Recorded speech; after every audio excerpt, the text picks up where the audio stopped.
Alors, regardez, on va commencer, là.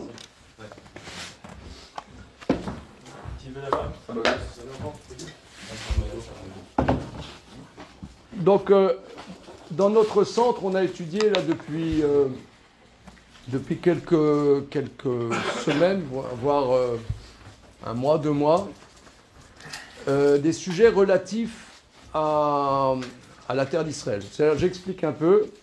À la suite du 7 octobre, on étudiait quotidiennement nos sujets de Gemara habituels, et je me suis dit que ce serait adéquat d'étudier des sujets qui touchent comment notre tradition aborde les sujets nationaux. Ce qui touche à comment dire, une réflexion nationale sur le peuple juif. Et c'est comme ça qu'on a commencé à étudier les Ilchot Melachim de Rambam, les lois des rois de Maïmonide. Et dans le 5e chapitre, il aborde le sujet d'Eretz Israël. Voilà, d'habiter en Eretz Israël ou non. Et à l'intérieur de ce sujet, il y a le passage, un des passages centraux dans le Talmud, c'est dans le traité Ktubot, Kuf Yud Amud Bet, Kuf Yud Aleph, Amud Aleph. C'est connu, vous avez... Ouais, on vous a déjà lavé le cerveau avec ça? Hier soir. Hier soir. Le Rav Adnon Yitzhak était à Paris. Non mais d'accord, mais toi...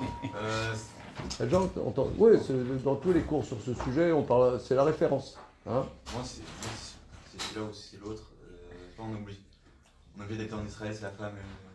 Voilà, c'est ça, absolument. C'est ça, absolument. Non, c'est Kuf Yud Amud Bet dans le traité Ktubot.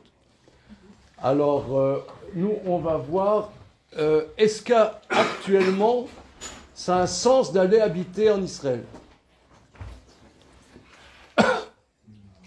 Hein? Bon. Actuellement. Quel sens Comment? Alors on va voir doucement. Salut Gaël, ça boum? Ouais. Il y en a derrière dans le carton.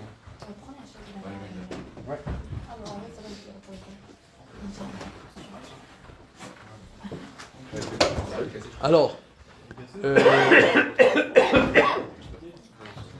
regardez, avant de voir le texte même du Talmud, j'aimerais mettre en place un peu la problématique. Quel est le problème? Qu'est-ce qu'on cherche?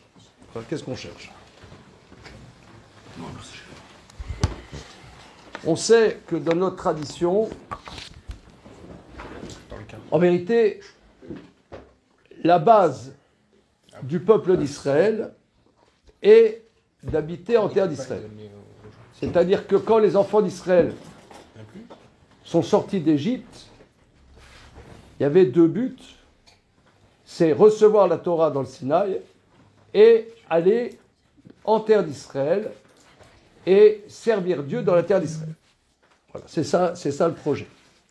Maintenant, les enfants d'Israël ont été, on pourrait dire, 800 ans en terre d'Israël. Au bout de 400 ans, grosso modo, le temple a été construit par...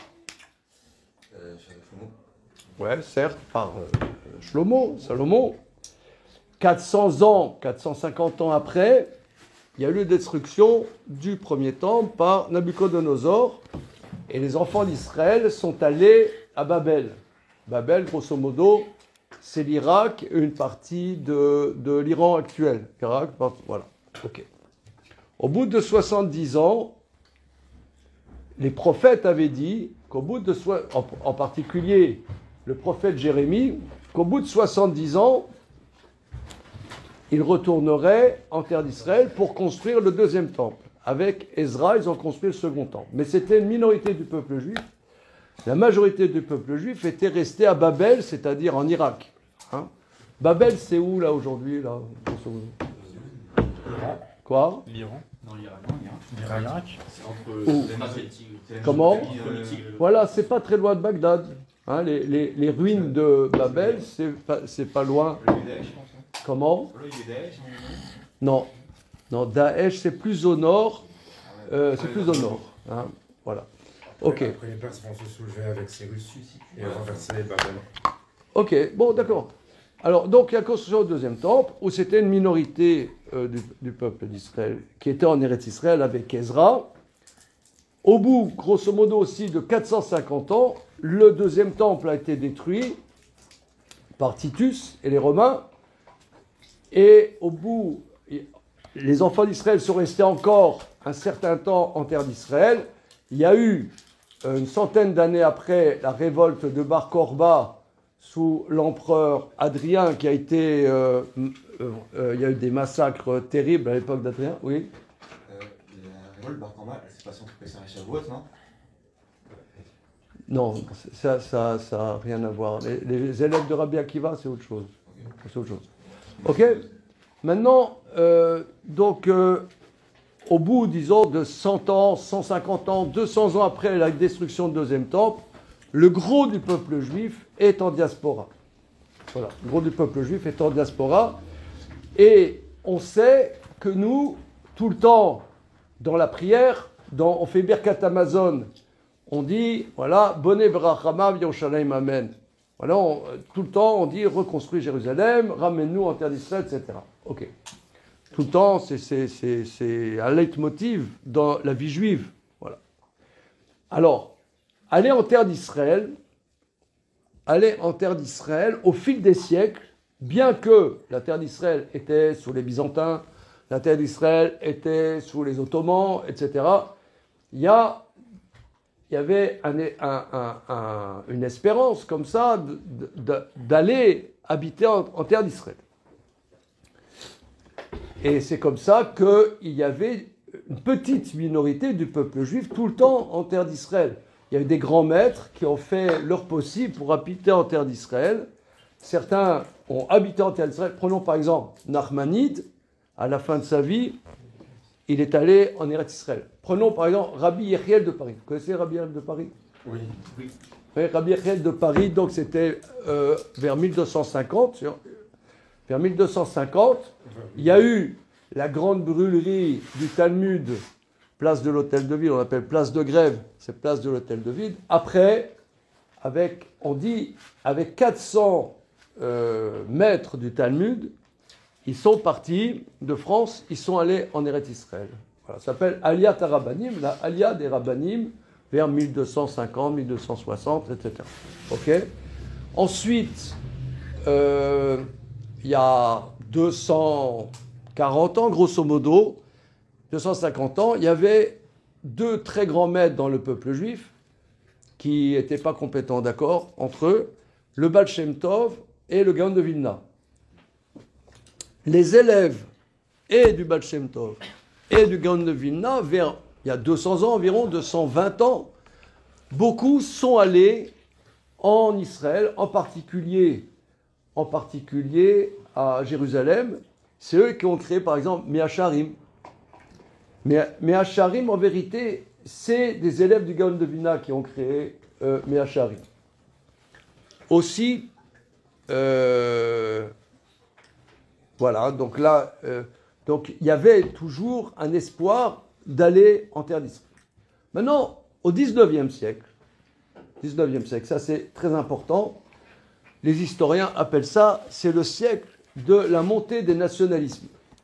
Parce que notre sujet, ça va être pas le sionisme, si vous voulez, parce que les juifs français ont une maladie chronique. Ouais, une maladie chronique, c'est, je dirais, de mélanger la tradition d'aller en terre d'Israël, la tradition qui fait partie de notre tradition d'aller en Eretz Israël, et le sionisme politique. Gary, est-ce que tu vois la différence? Oui, il y a d'un côté c'est l'autodétermination et la naissance d'un nationalisme hébreu, on va dire, en dehors de juifs et hébreux, comme il peut y avoir un nationalisme français, comme il peut y avoir un nationalisme italien, corse, voilà. Ou je sais pas, catalan, etc. Donc une volonté d'autodétermination dans un endroit donné. avec un peuple donné qui a une langue commune et des traditions communes, et après ce que dit la Torah. Et... Voilà. Alors c'est ça, si vous voulez, c'est ça le sujet.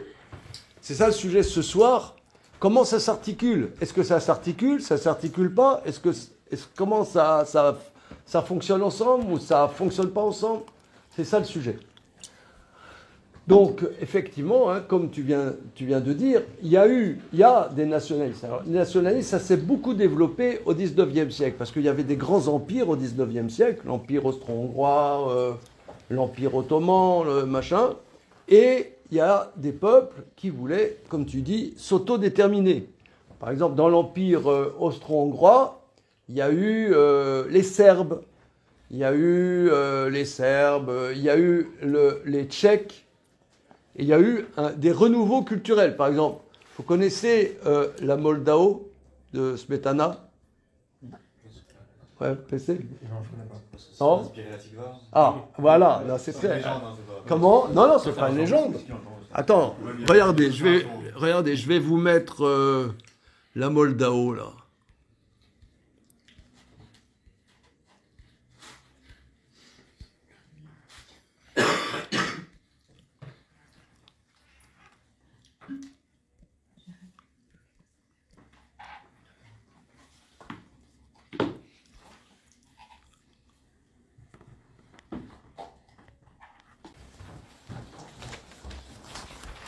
Alors, c'est Daf Koufioud Hamoudbet, 110b dans le traité Ketubot. Alors, en vérité, il y a 2 pages. Hein. Il y a Koufioud Hamoudbet et Koufioud Aleph Hamoud Aleph. Donc, on va commencer avant-dernière ligne de Koufioud Hamoudbet. Alors, Rabbi Zira, c'est en araméen. Hein. Rabbi Zira avait kamishtamit mine des Rav Yehuda, alors là, au niveau historique, on se trouve vers 300 de l'ère commune. Et on est à Babel, on est à Babylone. Rabbi Zira avait kamishtamit mine des Rav Yehuda. Rabbi Zira, il se cachait de Rav Yehuda, Rabbi Zira se cachait de Rav Yehuda, des Baé, les Misak, les Eretz Israël. Parce que Rabbi Zira voulait monter en Eretz Israël. Rabbi Zira voulait monter en Eretz Israël. Et son maître, Rav Yehuda, disait, on n'a pas le droit d'aller en terre d'Israël. Rav Yehuda, il pensait, on n'a pas le droit d'aller en terre d'Israël. Pourquoi? D'Amar Rav Yehuda, ce que Rav Yehuda dit, Kolaolé, mais Babel, Eretz Israël, over Baasé. Celui qui monte de Babylone pour aller en terre d'Israël transgresse un élément positif de la Torah. Chez Néma, on passe à la page d'après, parce que dans le prophète Jérémie, c'est écrit Babela yuvahu veshama yu adiom pokti otam neum Hashem. À Babel, ils viendront, là-bas, ils seront jusqu'au jour où je porterai mon attention à eux, dit Dieu. Donc, c'est-à-dire, je vous amène à Babel, vous n'allez pas par accident là-bas, c'est moi qui vous amène à Babel, eh bien, vous êtes là-bas, vous y restez jusqu'à ce que je porte mon attention à vous et que je vous ramène en terre d'Israël. Tant que il n'y a pas comment dire, clairement, que Dieu porte son attention, on ne sait pas exactement à quoi ça veut dire que Dieu porte son attention, ça va être un des sujets, qu'est-ce que ça veut dire Dieu porte son attention? Donc tant que je n'ai pas porté mon attention clairement, vous restez à Babel et vous ne devez pas revenir. Donc, attends, doucement. Alors, ça, c'est l'avis de Rav Yehuda. Alors, il y a un commentaire qui s'appelle Tosfot. Hein, c'est Tosfot, là. Tosfot. Lui dit, mais ça, ce verset, c'est dans Jérémie qui a prophétisé sur la destruction du premier temple. Après la destruction du premier temple, effectivement, Nabuchodonosor les a amenés à Babylone.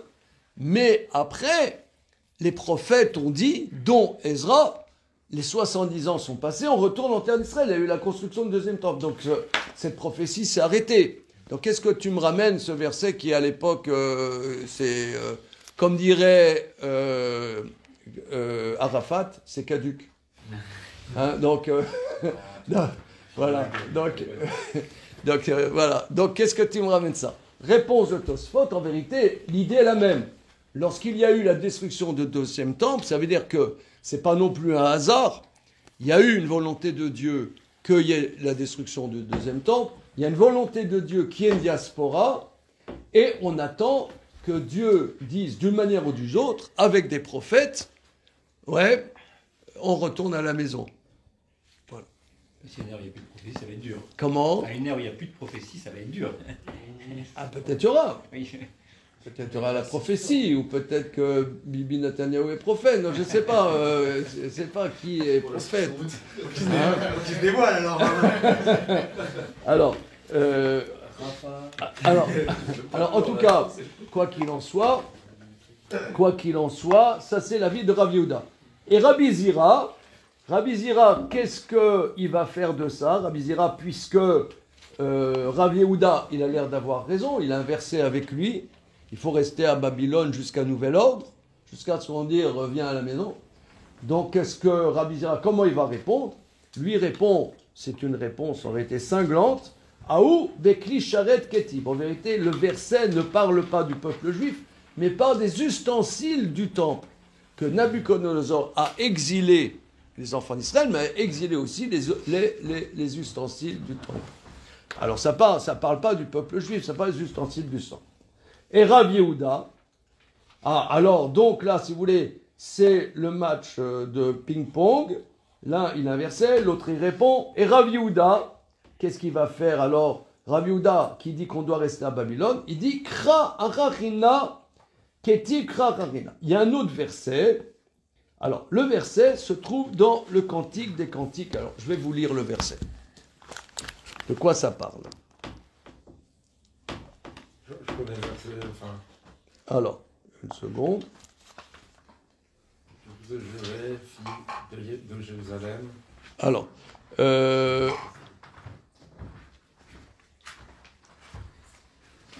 bien.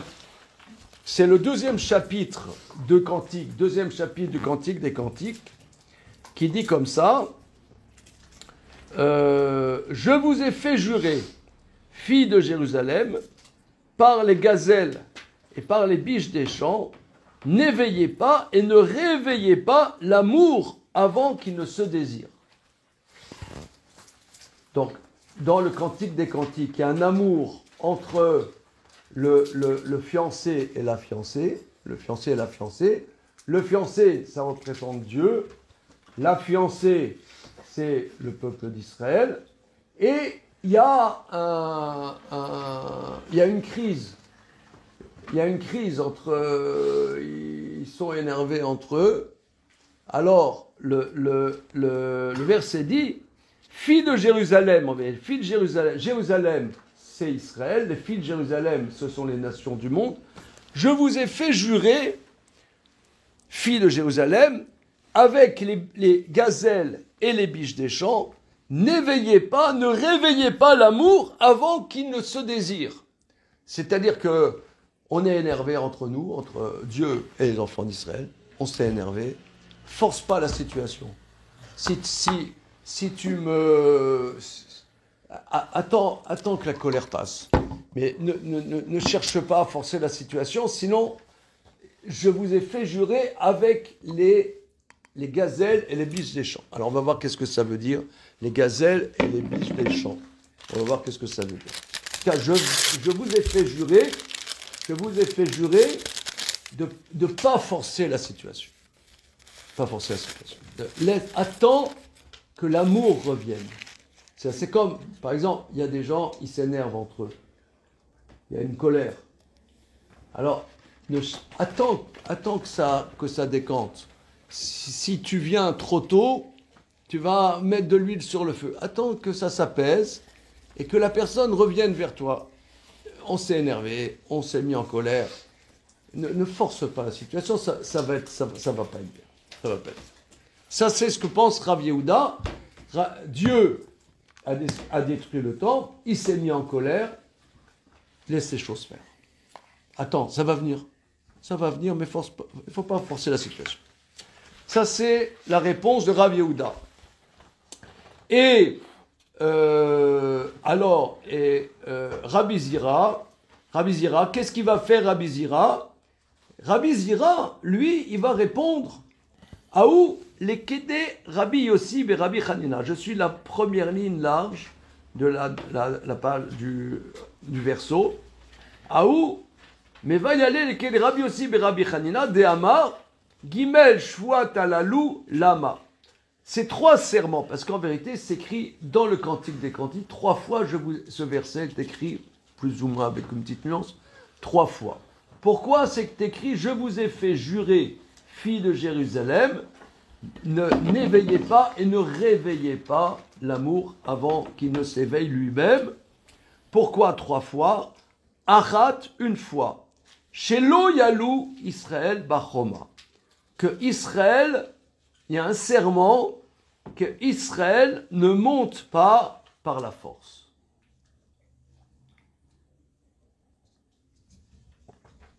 Do you understand? Quoi? C'est pas les fameux 3 serments, on n'a pas le droit de rentrer. Attends, on va faire Ah oui, doucement. vas-y, Non, toi tu connais, mais pas tout le monde connaît. Hein? On va y aller doucement. Alors, il y a un débat entre Rabbi Zira et Rav Yehuda. Rav Yehuda dit, on est en diaspora, on reste en diaspora. Ok, ça c'est Rav Yehuda. Rabbi Zira, il a les mêmes versets. Il lui dit, mais ces versets qui nous disent, je vous ai fait jurer qu'il ne faut pas forcer la situation, c'est je vous ai fait jurer de ne pas forcer la situation de manière nationale, individuelle, monter individuellement en terre d'Israël, oui. Mais de manière Bechoma, regardez le commentaire de Rashi, Bechoma, c'est la première ligne en haut de Rashi, Shelo Yalou Bechoma, qui ne monte pas Bechoma, Yachad Beyat Razaka, ensemble, avec une main forte, de manière armée. Ne n'allez pas conquérir, quoi. Comment? Il n'y allait pas pour la conquérir. Voilà. N'allez pas pour conquérir la terre d'Israël. N'allez pas pour conquérir la terre d'Israël. Mais si c'est pas par la force, si c'est individuellement, ou bien de manière collective, mais pas par la force, alors ça c'est bon. Ça c'est ce que pense Rabbi Zira. Et que pense Rav Yehuda? C'est répété plusieurs fois. Hein? Donc là, du coup, si pour y accéder, on a besoin de force. voilà. Non, mais si pour y accéder individuellement, donc c'est pas une obligation d'y accéder individuellement. C'est juste que si tu peux y accéder individuellement, vas-y. Mais si tu peux pas, tu dois recourir à la force, ne va pas. Mais comment individuellement tu peux? Comment tu vas recourir par la force individuellement? Non, c'est ça que je dis, c'est que en gros là, ce qu'on dit, c'est si tu y vas, enfin, si tu peux y aller individuellement, vas-y. Voilà. Mais t'as pas le droit de recourir à la force.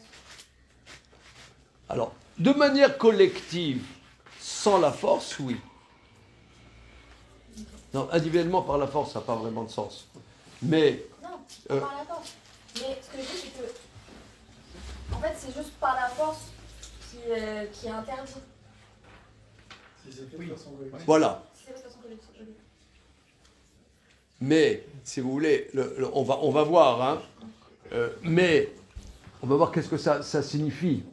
On va mettre les éléments techniques en place, après on va essayer de comprendre qu'est-ce que ça signifie. Ça veut dire que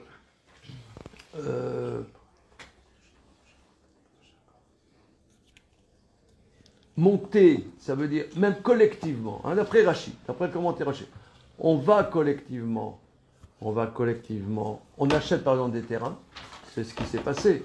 Hein, depuis la moitié du 19e siècle. Ça a été créé, par exemple, le Keren Kayemet Israël. Ça a été une institution pour acheter des terrains. Il n'y avait pas que le Keren Kayemet. Ouais, pour acheter des terrains. Bon, là, s'ils vendent, ils vendent. Hein, c'est pas... À moins que tu fasses comme dans les westerns. Tu sais, ils arrivent devant une ferme.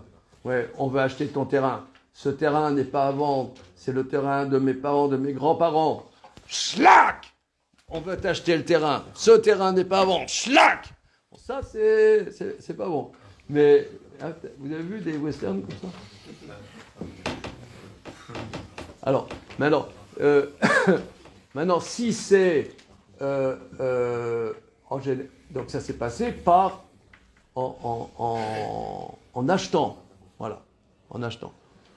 Donc là, a priori, il n'y a pas de problème, même si c'est de manière collective. Maintenant, ça c'est d'après Rabbi Zira. Rav Yehuda lui dit non, même individuellement et sans force, lui c'est interdit. Bon, la conclusion de l'Agmara n'est pas comme Rav Yehuda, c'est comme Rabbi Zira. Ok, maintenant pourquoi c'est écrit 3 fois? Regardez la suite. Pourquoi 3 fois? Premièrement, qui ne monte pas collectivement par la force. Deuxièmement, Achat, chez Ishbia Kadosh Borou et Israël, chez Lo Imredu Beomot Olam. Deuxième serment, Dieu a fait jurer les enfants d'Israël qui ne se révoltent pas contre les nations. Qu'est-ce que ça veut dire? Qu'est-ce que ça veut dire que Israël ne se révolte pas parmi les nations? Alors là, il y a un problème qui est je dirais, un problème métaphysique, mais qui est important de connaître et de savoir, et que le Maharal de Prague va développer. C'est que, à un moment T, le peuple juif est allé en exil. En général, quand un peuple part de son pays, il perd son identité.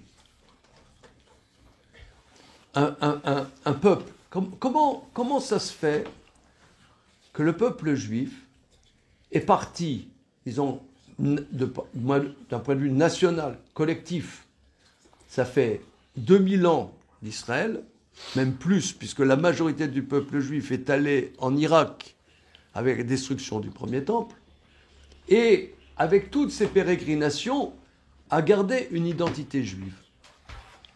C'est très spécial. C'est très spécial. Comment ça se fait qu'on soit au Maroc, qu'on soit en Tunisie, qu'on soit en Algérie, qu'on soit en Europe de l'Est, dans n'importe quel pays, on sait qu'il y a des juifs. Nos parents nous ont dit on est juifs. Mais comment c'est possible? Comment c'est possible? Au bout de 3 générations, on s'assimile. C'est vrai qu'il y a beaucoup de juifs qui se sont assimilés. Il y en a beaucoup. Énormément. Encore aujourd'hui. Mais grosso modo, que des juifs existent. Par exemple, aux États-Unis, tu as une minorité juive qui garde son identité. Même s'il y en a beaucoup qui s'assimilent. Mais avec tous ceux qui s'assimilent, eh bien, il y a quand même une identité juive qui est forte. C'est-à-dire que tout le monde va dire, voilà, que Sam Altman de ChatGPT, il est juif. Bon, on s'en fout qu'il soit juif. Vous voyez, Mark Zuckerberg, il est juif. On s'en fout comme de notre dernière chemise. Pourquoi on dit il y a une identité juive? Ouais, il y a une identité juive. Ou alors, dans un autre domaine, Harvey Weinstein, il est juif. Mais on s'en fout. Donc, comment? Ouais, voilà. Donc, ou alors, notre maître à tous, Bernard Madoff. Ça veut dire, il y a une identité juive. Comment c'est possible avec tous ces millénaires, comment c'est possible avec tous ces millénaires d'exil, on a une identité qui est vivace, même s'il y en a qui ne connaissent pas leur identité. Il y a peut-être la majorité des juifs ne savent pas qu'est-ce que c'est être juif. Mais il y a une minorité forte qui sait qu'est-ce que c'est être juif. Par exemple, par exemple, Shabbat. On sait qu'est-ce que c'est Shabbat. Tu as des juifs, ils ne font pas Shabbat. J'en ai rencontré quelques-uns. Ça existe. J'ai pris une loupe, j'ai cherché, ça existe. Mais, à part ça, il y a partout, tu as des juifs qui font Shabbat. Et on sait qu'est-ce que c'est faire Shabbat. Le Shabbat qu'on fait, il ressemble au même Shabbat que faisait Rabbi Akiva il y a 2000 ans. Donc, comment c'est possible que dans ces millénaires, l'identité juive existe? Ça, c'est un truc incroyable. Par exemple, prenons les Bretons. Les Celtes. Est-ce que sur Terre, il y a quelqu'un qui sait à quoi servent les menhirs et les dolmens qui se trouvent en Bretagne? Hein? Non. Ah, nous, on est allés dans les mouvements New Wave, New Age, ouais, pour savoir qu'est-ce que c'était. Bon, ils imaginent. Les sacrifices, non? Comment? Pour les sacrifices, non? Non, c'est Les pas. cérémonies druides? Oui, c'est une cérémonie des druides. Mais est-ce que, en vérité, au niveau historique, ça fait 2000 ans, 3000 ans, pas plus que ça. Mais aujourd'hui, sur Terre, il n'y a personne qui sait. Et or, les Celtes, ils n'ont pas été exilés. Ils n'avaient pas de texte. Comment? Ils n'ont pas gardé de texte, c'est ça aussi. Non, d'accord. Mais c'est quand même incroyable que nous, on sache, on est allé aux quatre coins du monde et qu'on soit à Marrakech ou à Varsovie ou je ne sais pas quoi, on sait qu'est-ce que c'est être juif. Donc, mais par contre, c'est un revers de la médaille, c'est que par exemple, en Afrique du Nord, dans les mondes musulmans, il y a ce qu'on appelle les dhimmi, le statut de dhimmi. C'est un statut qui est avilissant. Et en Europe de l'Est, être juif, souvent, c'était terrible. C'était absolument terrible. Il y a une oppression qui est terrible. Or là, le passage du Talmud, monsieur, tu as un texte? Yes? Tiens. Voilà. Vous. Ah, c'était pour toi? Ouais, c'était ma part. Ah, d'accord. Excuse-moi, Raviv. Parce que je faisais des pires cas. Oui, excuse-moi, c'est bon. Alors, en tout cas, quoi qu'il en soit, il y a trois serments. Premier serment, c'est qu'on ne sorte pas de l'exil par la force par la force. Deuxième, qu'on ne monte pas en Eretz Israël par la force de manière collective. Deuxième serment, qu'on ne se révolte pas parmi les nations. Alors, le Maharal de Prague explique. Dans ses commentaires, il explique dans deux endroits. Dans Chilusha Gadot, ses commentaires sur Ketubot, et dans un livre qui est entièrement sur l'exil, qui s'appelle le Netzar Israël, le Maharal explique que on peut ne pas supporter cet exil. Cet exil est terrible. Regardez par exemple aujourd'hui, cette histoire-là de la Cour internationale, soi-disant, Zahama Saras, de La Haye, c'est un truc de dingue. Mais on a envie de les buter. Le Talmud dit ne les bute pas. Interdit de les buter. Je suis d'accord avec le Talmud. Comment? Je suis d'accord avec le Talmud. Moi non. Mais c'est intolérable. Non, si vous voulez non, ça veut dire que d'un point de vue collectif, que ça soit dans les mœurs des nations dans lesquelles on est, de nous cracher dessus, C'est insupportable. C'est insupportable.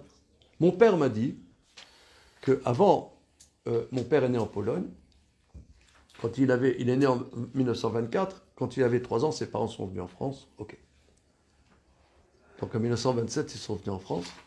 Quand il était au lycée, donc avant la Seconde Guerre mondiale, hein, dans les années 30, quand il était au lycée, ma famille est allée de Pologne à Nancy.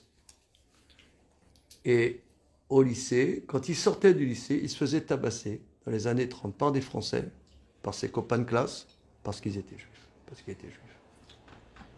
C'est dégueulasse. C'est qui vous avez dit? Quoi? Qui de votre famille vous avez dit? Mon papa. Non, mon père. My father. Mon papa. Vous savez, il disait... Alors, il m'a dit que c'était assez rigolo, parce qu'après, il est devenu un grand médecin, et il s'est fait du pognon, entre nous. Il s'est fait du pognon. Et dans les années 70,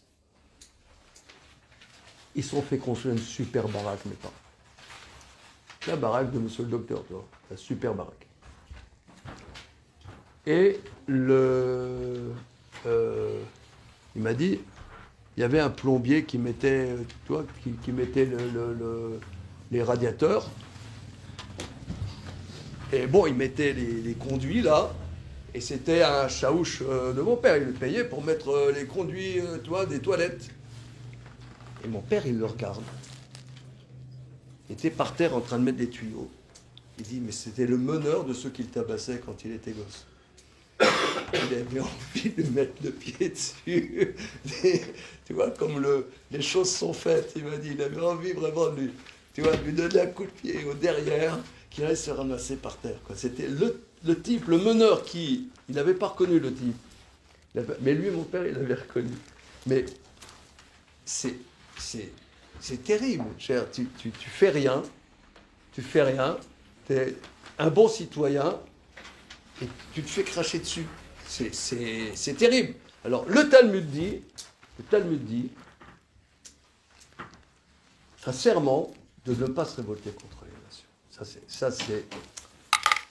Excusez-moi, j'enlève ma veste parce que ça m'énerve. Ça, c'est juste Rabbi Yehuda. Comment? C'est juste Rabbi Yehuda. Non, ça, c'est tout le monde est d'accord. Ça, tout le monde est d'accord. Mais c'est de ne pas se révolter ou de ne pas trop se révolter? De ne pas se révolter. Et de ne pas se révolter avant de faire la Liga ou juste de ne pas se révolter de venir après? Non, ne pas se... On est en exil, ne pas se révolter. Alors, on va voir, le Maharal va expliquer ça. Le Maharal de Prague va expliquer. Ne pas se révolter contre cette oppression. Mais alors maintenant, au niveau historique, quand il y a eu des pogroms en Ukraine, il y a 100 ans, 120 ans, etc., il y a eu des mouvements d'autodéfense. C'est comme, par exemple, prenons par exemple le Bétar, Jabotinsky, etc. Au départ, c'est des mouvements d'autodéfense juifs. C'est-à-dire pour se défendre. Là, se défendre, ça ne veut pas dire qu'il ne faut pas se défendre. Mais prenons par exemple, pourquoi les bolcheviks, le parti bolchevique russe, c'était pratiquement que des juifs. Au départ, hein, pratiquement que des juifs. Pourquoi les juifs, ils se sont engouffrés dans le communisme? Pourquoi ils se sont engouffrés? Parce que pour eux, c'était d'abord sortir de cette oppression. C'était sortir, pas faire son alia, mais c'était quelque part sortir de cette oppression par le communisme, s'émanciper. Ce n'est pas une émancipation en Israël, mais c'est une émancipation de cette oppression du tsar et des trucs et des machins et des bidules. Donc le communisme, je parle pas de Marx, mais je parle, si ça a eu une aura en Europe de l'Est colossale, il y a mon maître, Rav Eliyahu Abitbol, il m'a dit que lui, il a étudié avec un Rav qui s'appelait Rav Moshe Shmuel Shapira, qui était un grand maître qui est décédé il y a une quarantaine d'années. Rav Moshe Shmuel Shapira leur expliquait qu'il y a 100 ans, quand ils étaient à Vilna, à Vilnius, quand Trotsky venait, tous les élèves des yeshivot allaient écouter Trotsky, ils ne retournaient pas à les yeshivot, ils restaient avec Trotsky. C'est un truc de dingue. Il y avait une soif d'émancipation, une soif de sortir de cette oppression qui était colossale, qui était absolument colossale. Comme ça, il a dit à ses élèves, dont mon maître, donc c'est quelqu'un qui était à cette époque-là, que quand Trotsky, pas seulement Trotsky, Rosa Luxembourg, vous avez entendu parler de Rosa Luxembourg? Ouais. Il y a la photo ici de Rosa Luxembourg. Alors Rosa Luxembourg, elle est née dans le même shtetl que là mon père est né d'ailleurs, entre parenthèses. Mais bon, lorsque Trotsky et Rosa Luxembourg venaient, tout le monde allait les écouter et les élèves des yeshivot ne retournaient plus dans les yeshivot. C'est un truc. Aujourd'hui, on n'a pas l'idée de qu'est-ce que c'est. Ouais. Mais le public à l'époque de Trotsky, le public juif de Trotsky, ils avaient deux manières de s'émanciper. Soit ils s'assimilaient, soit ils adoptaient le communisme. Pourquoi ils ont fait le choix du communisme? En Europe de l'Est, s'assimiler, c'était pas possible. Il y avait un tel antisémitisme, tu pouvais pas... Ici, tu vas en France, tu dis, voilà, tu t'appelles Ben Soussan, maintenant tu vas t'appeler Martin, c'est possible. Mais là-bas, c'était pas possible. En Europe de l'Est, il y avait un tel antisémitisme, c'était pas possible. Tu pouvais pas t'assimiler. Alors, il y avait soit tu deviens sioniste, soit tu devenais communiste. Alors, si vous voulez, c'est quelque part, le sionisme, c'est sortir de cet exil en montant par la force, excusez-moi l'expression, en terre d'Israël, et le communisme, quelque part, c'est se révolter, sortir de cet exil. Maintenant, comment ça se fait que Dieu, quelque part, veut qu'on soit en exil? C'est un truc de dingue, c'est un truc... mais c'est pas fini. Le troisième serment, regardez.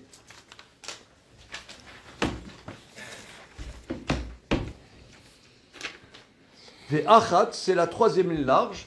Ve'achat, she'ishbiya akadosh bochu et ha'ovdei kochavim, shelo ishtabdu ba'em be'Israël yoter medai. Troisième serment, que Dieu a fait jurer les goyim qui n'asservissent pas trop les juifs. C'est-à-dire que les juifs soit en exil, soit peut-être dhimmi, si on peut s'exprimer ainsi, mais pas trop qu'ils n'oppressent pas trop Israël. Alors, c'est là-dessus qu'il y a des débats. Il y a beaucoup de débats sur cette Gemara.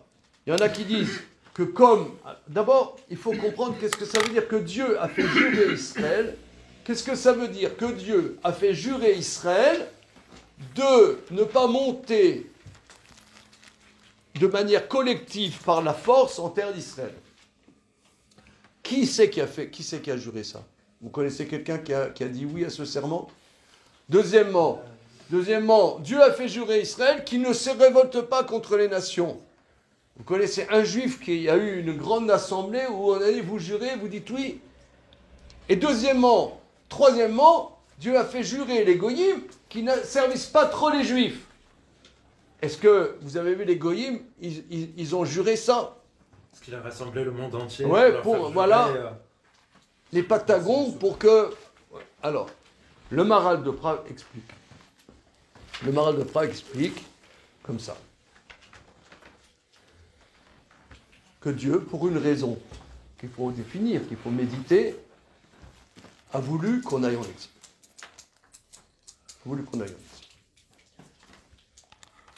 Maintenant, dit le Maharal, j'ai imprimé mais je vous le fais oralement. Dit le Maharal, un peuple qui a une entité claire, qui se balade par